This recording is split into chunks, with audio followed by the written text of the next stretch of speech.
Hello students, আমার চ্যানেলে তোমাদেরকে স্বাগত। শুরু করছি ক্লাস 11-এর ফার্স্ট সেমিস্টার ইতিহাসের একটি ক্লাস। তোমরা দেখতে পাচ্ছ উচ্চ মাধ্যমিক শিক্ষা সংসদ প্রদত্ত নমুনা প্রশ্নপত্র যেটা আছে সেটা আমি তোমাদের সামনে তুলে ধরবো ক্লাস 11-এর ফার্স্ট সেমিস্টারে। ঠিক আছে, তো প্রথম থেকে শেষ পর্যন্ত ভিডিওটা দেখো, আর অবশ্যই আমার চ্যানেল নতুন হলে চ্যানেলটাকে সাবস্ক্রাইব করো, পাশে থাকা বেল আইকনটি প্রেস করে রাখো। ঠিক আছে, চলো শুরু করি ক্লাস 11 ফার্স্ট সেমিস্টার উচ্চ মাধ্যমিক শিক্ষা সংসদ প্রদত্ত ইতিহাসের নমুনা প্রশ্নপত্র। দেখো, চলো শুরু করি। প্রথম প্রশ্ন, ইংরেজিতে প্রি হিস্ট্রি কথাটি প্রথম ব্যবহার করেন ড্যানিয়েল উইলসন।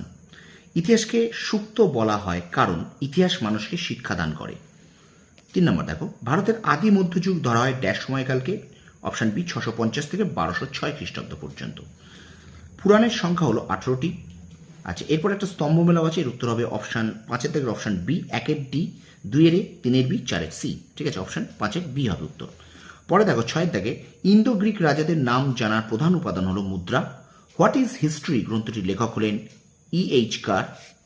পরে প্রশ্ন দেখো, ইতিহাসের যুগ বিভাজন কেন করা হয়? ঐতিহাসিক ঘটনাগুলির সূক্ষ্মাতিসূক্ষ্ম বিবরণের জন্য। ভারতে ইন্দো পার্শ্বিক ইতিহাস চর্চার সঙ্গে যুক্ত ছিলেন বরণী। আচ্ছা, ইতিহাসের সময় সম্পর্কে সবচেয়ে নির্ভরযোগ্য তথ্য হলো রৈখিক। পশ্চিম রোমান সাম্রাজ্যের পতনের জন্য কোন যাযাবর জাতি গুরুত্বপূর্ণ ভূমিকা পালন করেছিল? হুন। এটিলা, যিনি খ্রিস্টীয় 5ম শতাব্দীতে ইউরোপ অভিযান করেছিলেন, তিনি ছিলেন ড্যাশ সাম্রাজ্যের সম্রাট, হুন সাম্রাজ্যের সম্রাট। আচ্ছা, এবার চলো আমরা চলে যাই 13 দাগে কি কি আছে দেখে নিই। 13 দাগে বলছে দেখো, কোন সাম্রাজ্য 3টি মহাদেশ জুড়ে আবির্ভূত হয়েছিল এবং প্রাচীন বিশ্বে উল্লেখযোগ্য আধিপত্য বিস্তার করেছিল? উত্তর হবে রোমান সাম্রাজ্য।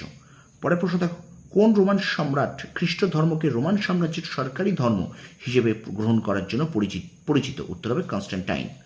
পরের প্রশ্ন আসছে দেখো, বাইজেন্টাইন সাম্রাজ্যের রাজধানী ছিল কনস্ট্যান্টিনোপল। ঠিক আছে। আচ্ছা, তারপর দেখো, কোন সাগরকে রোম সাম্রাজ্যের হৃদয় বলা হয়? ভূমধ্যসাগর। পরের প্রশ্ন দেখো, রোম সাম্রাজ্যের প্রশাসনিক ক্ষেত্রে কোন ভাষা ব্যবহার করা হয়েছিল? উত্তর হবে লাতিন ভাষা। তমিলং প্রতিষ্ঠিত সাম্রাজ্যের রাজধানী ছিল সামারকান্দ ও হেরাত। আচ্ছা, মঙ্গল সাম্রাজ্যের প্রতিষ্ঠাতা ছিলেন চেঙ্গিস খান। আচ্ছা, তারপর দেখো, মঙ্গল সাম্রাজ্যের চরম প্রসার ঘটেছিল ড্যাশের নেতৃত্বে? কুবলাই খান নেতৃত্বে। তৈমুর ছিলেন ড্যাশ বংশের? চাগতাই বংশের। রোমে পালিয়ে যাওয়া কৃতদাসদের বলা হতো ম্যানুমিসিও। কি বলা হতো? ম্যানুমিসিও। ঠিক আছে, রোমে পালিয়ে যাওয়া কৃতদাস বলা হতো ম্যানুমিসিও। পরে দেখো, স্পার্টাকাস ছিলেন থ্রেসের গ্ল্যাডিয়েটর।